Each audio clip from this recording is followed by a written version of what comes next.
আসসালামু আলাইকুম। দেখছেন দর্শক 24 এর নিয়মিত আয়োজন দর্শক নজরে আজকের কাগজ। সাথে আছি আমি সিনথিয়া। আজ ৮ জুন ২০২৬।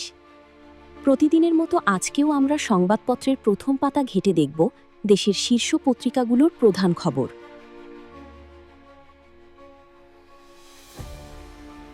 আজকের প্রধান আলোচনায় থাকছে সোহেল স্বপ্নার মৃত্যুদণ্ড ও দ্রুত বিচারের নতুন মাইলফলক, বিনিয়োগ স্থবিরতায় কর্মসংস্থানে খরা এবং বিএনপির ইশতেহার পূরণে ঝুঁকি নিয়ে টিআইবির একটি প্রতিবেদন।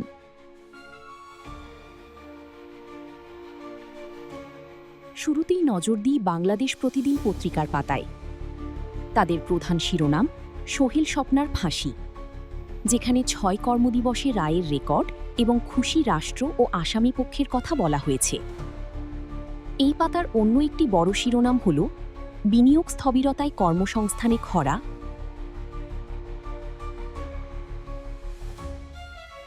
এবার নজর দিই যুগান্তর পত্রিকায়।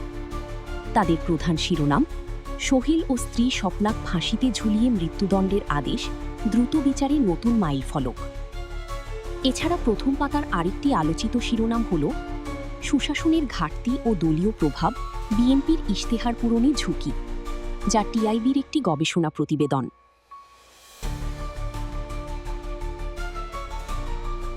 এরপর নজর দিই কালের কণ্ঠ পত্রিকার পাতায়। তাদের প্রধান শিরোনাম সোহেল স্বপ্নার মৃত্যুদণ্ড, যা রামিসা ধর্ষণ হত্যা মামলার রায়। এই পাতার অন্য একটি গুরুত্বপূর্ণ শিরোনাম হল ডাক্তার এমআরওর লোভী সর্বশান্ত রোগী। সবশেষে নজর দিই সমকাল ও দৈনিক ইত্তেফাক পত্রিকায়।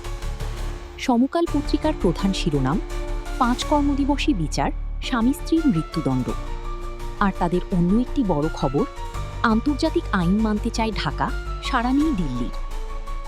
আর ঠিক এর পাশেই দৈনিক ইত্তেফাক পত্রিকার পাতায় চোখ রাখলে দেখা যায় তাদের প্রধান শিরোনাম সোহেল ও স্ত্রী স্বপ্নাক মৃত্যুদণ্ড, যা রামিসা ধর্ষণ হত্যা মামলায় দ্রুত বিচারের নজির ও মাত্র ৫ কর্মদিবসে রায়।